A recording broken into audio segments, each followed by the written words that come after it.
It's your Locked On Flyers podcast for Wednesday, June 1st, your daily dose of Flyers news, analysis, and high quality content that cannot believe it's June, Russ. Like, how did that happen? The calendar waits for nobody. Well, we also don't wait for your mailbag questions. We'll have those coming up on today's show. You're Locked On Flyers, your daily podcast on the Philadelphia Flyers. Part of the Locked On Podcast Network, your team every day.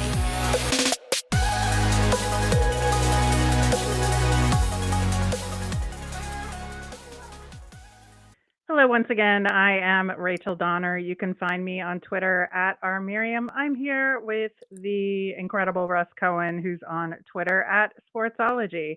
Thanks for making us your first listen every day. You can follow us on Twitter at Locked On Flyers. You'll keep up to date on all our episodes and Flyers news, all that good stuff. You can also email us at lockedonflyers@gmail.com. On today's show, we are going to talk about a little bit of Flyers news up front, and then we will get to your mailbag questions. There's some great ones today. Excited to get to them. Locked On Flyers is free and available on Apple Podcasts, Spotify, Odyssey, wherever you are listening. So subscribe. You'll get all of our episodes here on the Locked On Podcast Network. Plus, we're over on YouTube, so you can subscribe over there as well. So we have a deadline today where, as of recording, which was yesterday, so we could have different information by the time you're listening to this, but we'll talk about that on tomorrow's show, if indeed that is the case. But June 1st is the deadline to sign Flyers prospect Connor McClennon. And if not, then his rights expire and he's free to look elsewhere. If you recall, he is a sixth round pick from the 2020 draft. He's a forward. We've talked about him a couple of times over this past season because he's had such a tremendous season for the Winnipeg Ice out in the WHL. 43 goals, 38 assists, 81 points in 62 games this season. Plus, he had 8 goals and 13 assists for 21 points in 15 playoff games. So just a tremendous season for Connor McClennon. Also on that list is Marcus Westphal, not likely to sign. He's in the second tier in the Swedish league right now, so we can kind of put him aside for now. But the real issue is Connor McClennon. What's going on here, Russ? I think they're going to sign him. I think for whatever reason, it's going down to the wire, but I think it's going to happen. I would also like to think precipitously that, hey, if they sign him and somehow his teammate Matt Savoy slips to number 5, that the Flyers would look at that and say, these guys play well together, because sometimes combinations are good. And they play on the same power play. So that's something to think about. But at any rate, I liked what McClennon gave last year in camp. I remember talking to him after the draft, and I was like, yeah, this kid's got a good head on his shoulders, and watched him, and I said, there's something there. And then he came in for camp, and, my initial take was, hey, nobody probably saw a lot of him in the AJHL, but then with Winnipeg, he was starting to show things in camp, playing against, some older players. He had scored on Urson. That impressed me. He can really make some good passes, accurate passes. That was showing up. His stick and puck was a little off, but again, that's something where you're in a camp with a bunch of new people. Sometimes it's not going to click. But I saw the tools, and to me, he's a toolsy guy. Yeah, and I think if you put that together with the kind of season he's had this past year, I think that built confidence for him. And so I certainly hope that the Flyers are working fast and furious to get that contract done. But I don't know, weird off season for the Flyers. So we'll see. It's look, it's a complete head scratcher for a lot of different reasons. But this should be a no-brainer. Yeah, hopefully it's just a logistical thing, and Right. they needed to figure out the timing to get it together to actually sign the thing.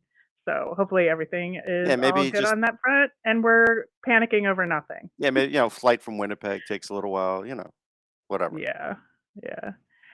All right, a little bit of non-Flyers related coaching carousel news. I feel like we need a theme song for when we talk about this, like do Yeah, do do do do do because this is do going to do go a do. long time, folks. Yeah. This isn't ending anytime soon.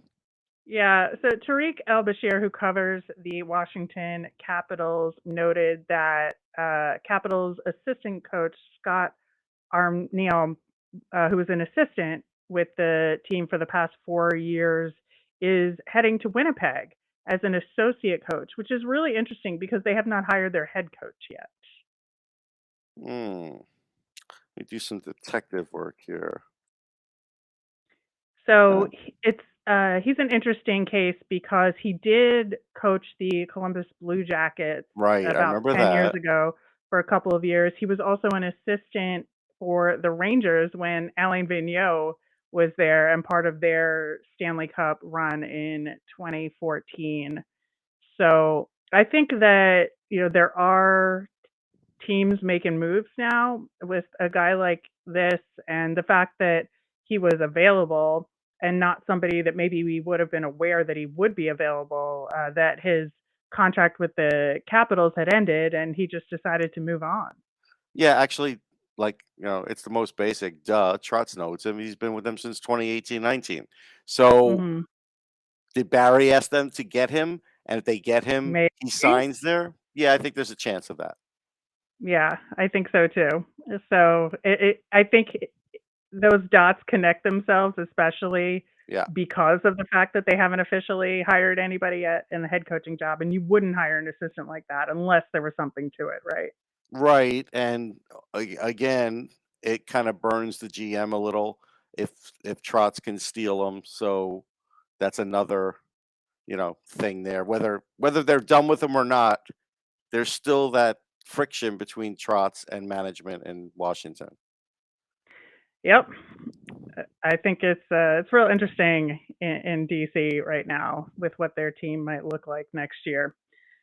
Speaking of that coaching carousel, we got some really fun and interesting feedback on our discussion we did on yesterday's show about the coaching search and the different Hmm. candidates. And I think the overall sentiment that we got in response to the episode is that people are really frustrated, as we are, with the lack of transparency in the Yeah. process, and that it doesn't match up with this aggressive retool tone that they're trying to send to all of us, that they're trying to make things happen. But at the same time, if you're going to keep everything quiet and hush hush about this coaching search, it doesn't match up.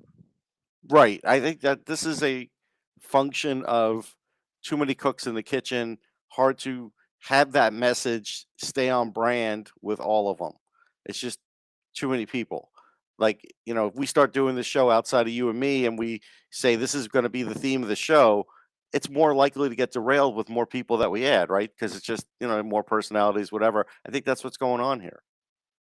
Exactly. I think the other major sentiment, which we said, was that Trotz would be a great candidate to coach the Flyers, but he just isn't likely to come to the team for a Right. whole host of reasons, which we talked about on yesterday's show. If you haven't listened to it, go back. I think it was a really good summary of everything that's going on, especially with Barry Trotz. That, even though I picked him for my number one candidate, I recognized that it wasn't likely to happen. But we did get a couple of plus But ones for. you always dream big. You do. I do. I try. Listen, I've loved this team for a lot of years, and I want good things for it, Russ. We did, like I was just saying, get a couple plus ones for our suggestions or our thoughts about John Tortorella and Jim Montgomery. So that was good to hear as well. And I do think there's some support in the fan base for both of those guys.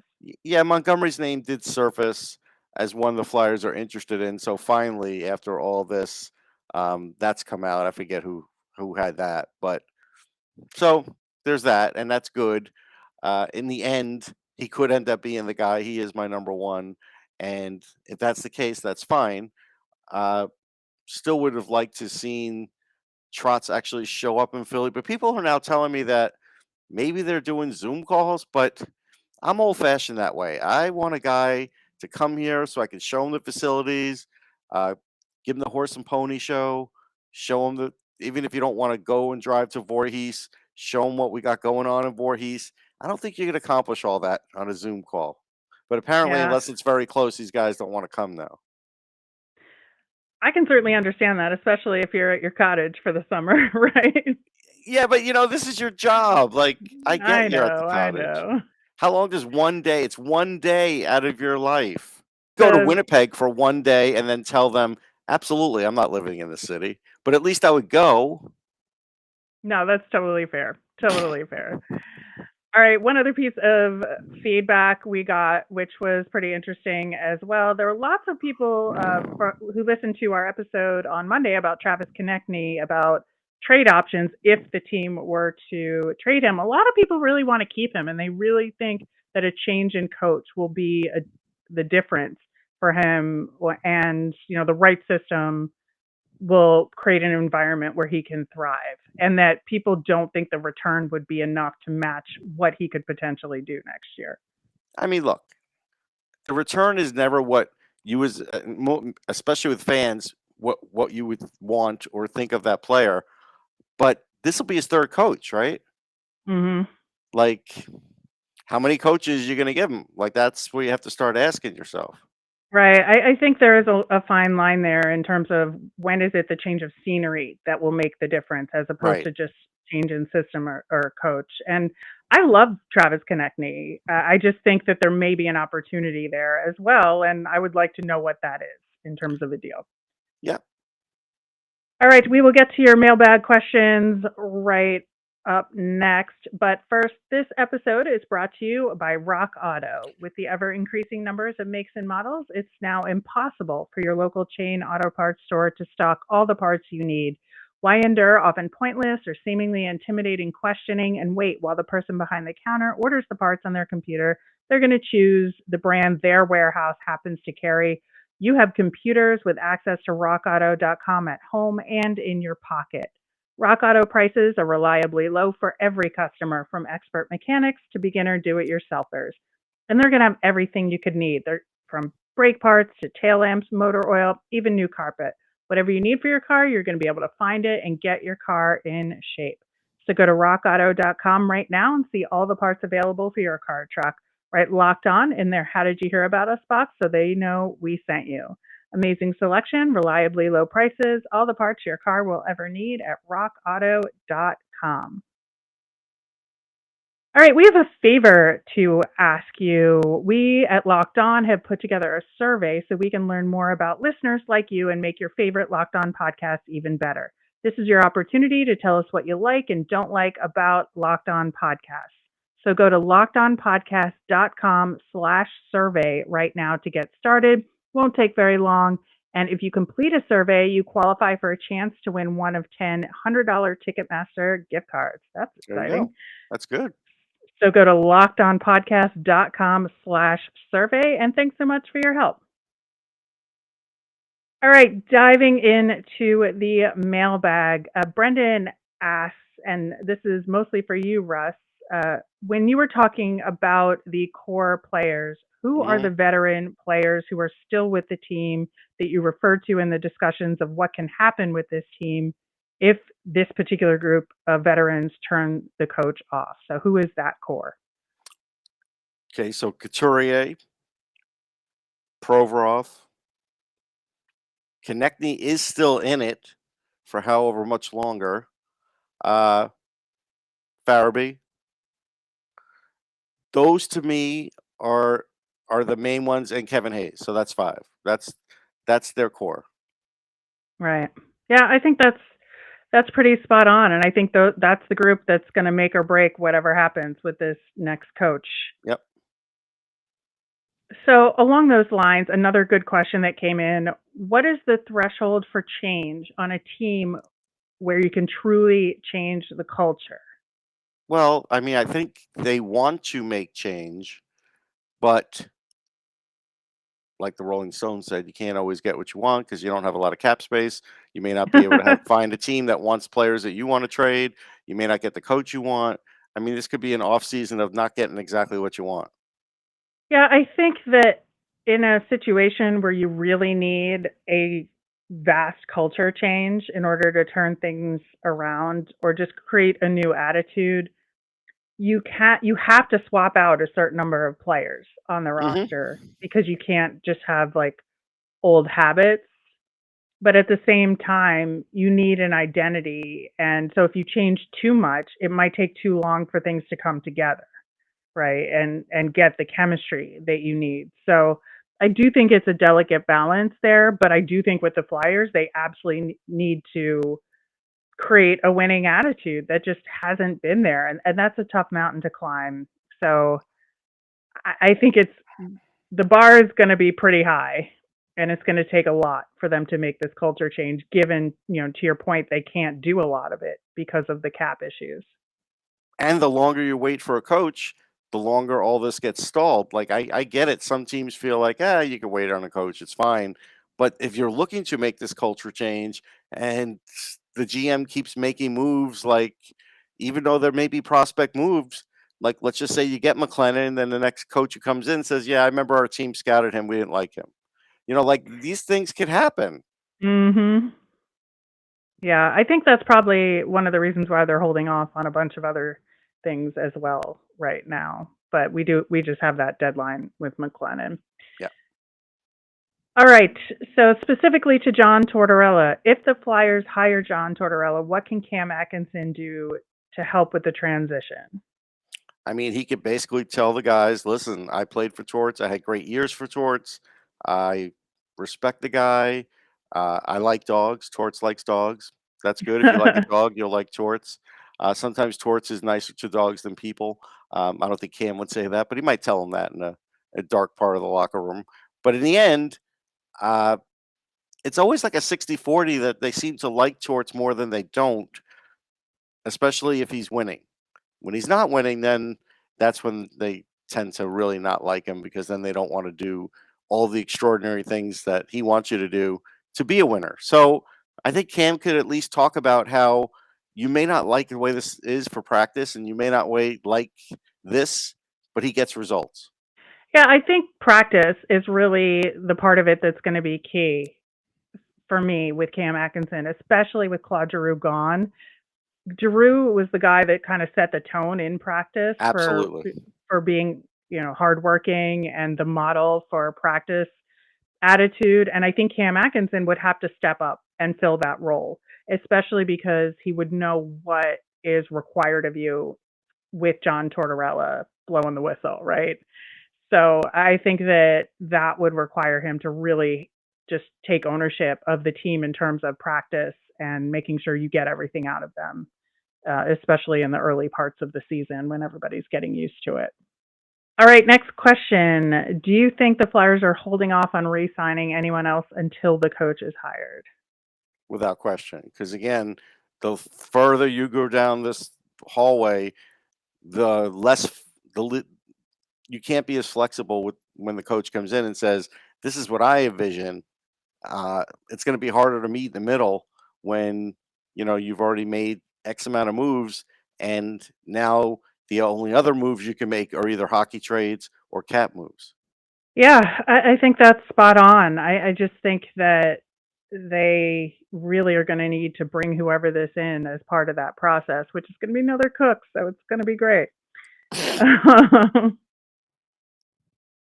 All right, speaking of contracts, somebody that got a two-way deal late in the season, Hayden Hodgson. What do you offer him for the next season contract-wise? I'm still only giving him a year, but I will give him a two-way because there'll be a certain amount of games I think he can fulfill for the Flyers. Now, if they're a playoff team, Hayden Hodgson may not be on it, but I don't think they're going to be a playoff team, and I think that's why he could fill a good role. And let's see, who knows? There are guys that are overlooked all the time in this league. I mean, Patrick Maroon took a long way, or long trip around the sun, including in Philly, until he won a cup, and now he's winning cups all the time. So let's just see. I mean, you got him here. You get him signed. You don't go crazy with a 2-year deal. Just give him his 1 year. Let's see what he can do. If he becomes invaluable, hey, you could up his deal during the season. Yeah, I think so too. It might be interesting if they offer him 1 year over the summer, but say if you wait until camp and if you perform well at camp, we might put 2 years on the table and give Yeah, him the choice on what yeah, to you can do. wave the carrot. Yeah, Yeah, I think that's what I would do with him because I do think he's earned another two-way deal, but I think you're right.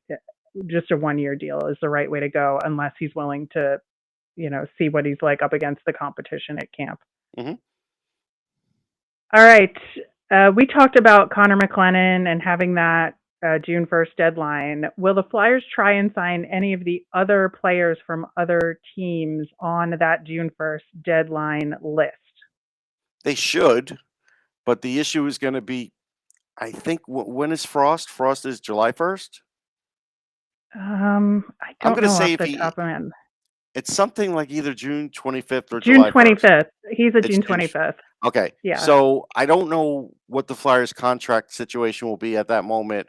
Like if they're going to be at 50 and then it resets on July 1st. If that's the case, they may have to wait and some of these guys could get scooped up. But I would still go for Tony Utunen.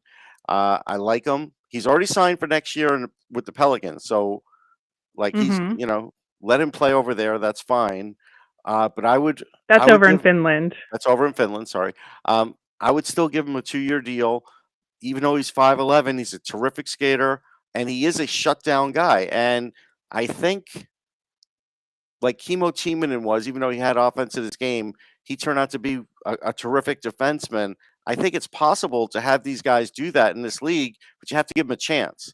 And there are some organizations that don't want guys that are that size, especially in that role, because they envision it for someone bigger. So be a a trendsetter here and go after a guy that still has talent and see what you can get because defensemen do not grow on trees. Yeah, he was drafted in 2018 by the Canucks.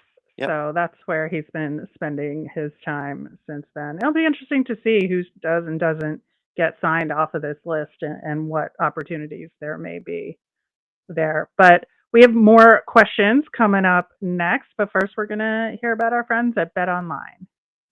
BetOnline is your number one source for all your betting needs and sports info. Find all the latest odds, news, and sports developments, including this year's basketball playoffs, Major League Baseball scores, fights, and even next year's NFL futures. BetOnline is your continued source for all your sports wagering information, from live betting to playoffs, esports, and more. Head to the website today or use your mobile device to learn more about the trends and action. BetOnline, where the game starts. All right, we've got a few more questions for our mailbag. What is the plan B for the Flyers next year? If Chuck Fletcher is counting on Sean Couturier, Kevin Hayes, and Ryan Ellis being healthy, does he have a backup plan given that this year's didn't quite work out? I'd like to tell you yes. I don't know. I don't think so. I think they're, going with the medicals and saying he'll be there. Everything else is going to be good. And, all the younger players are going to take a step forward and we have a new coach and all these things are going to work out. But we know they're not all going to work out. And Ryan Ellis is probably the first one that could, not work out.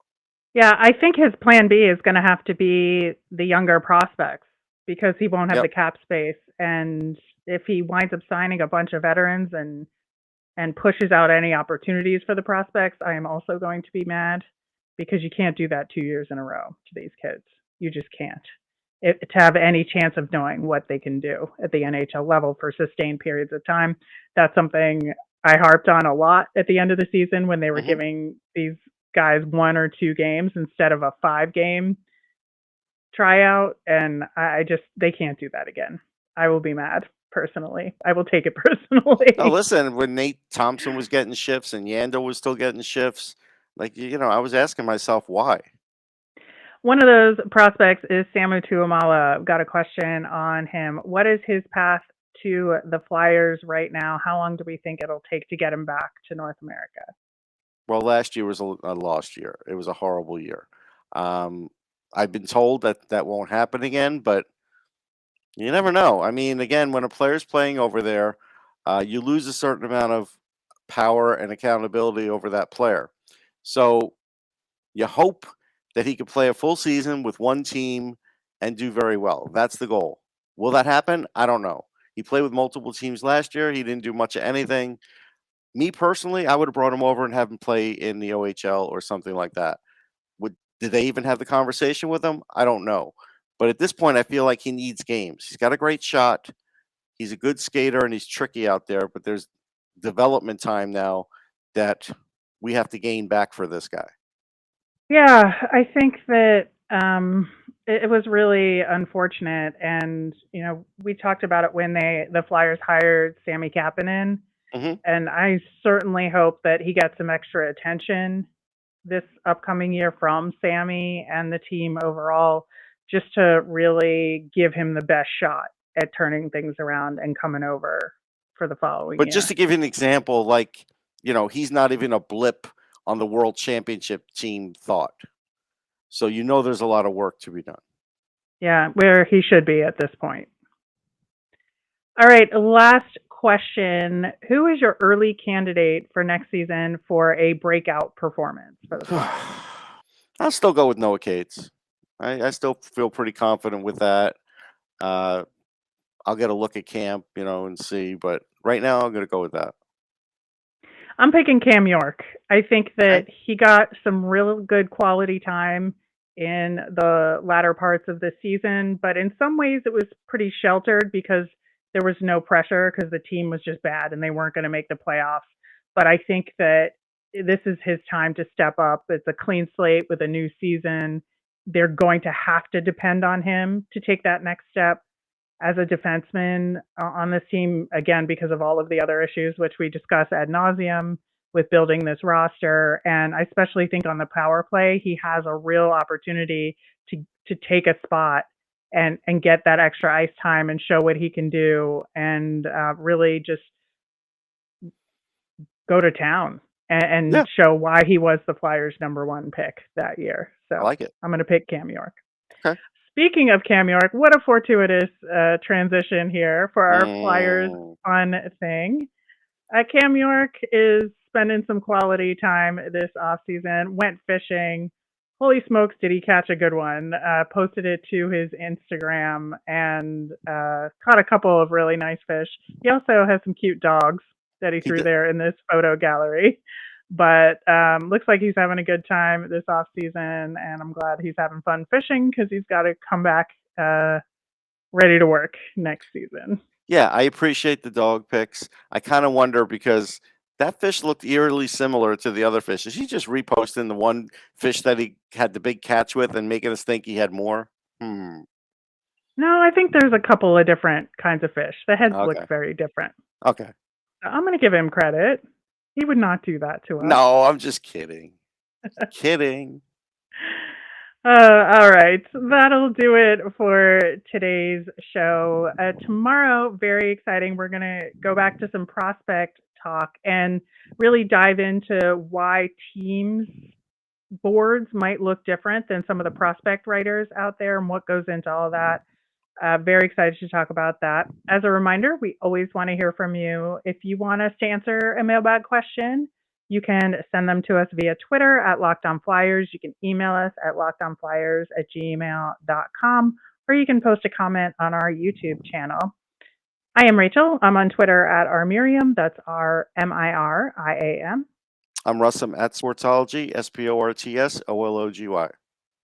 You made us your first listen today. Now make your second listen Locked On NHL. From first-round matchups to each Stanley Cup final victory, Locked On NHL covers the playoffs like no other. Hear the latest news and opinions from local experts every Monday through Friday. You can catch me on the Friday show. It's free and available wherever you get your podcasts. Have a great day, everyone.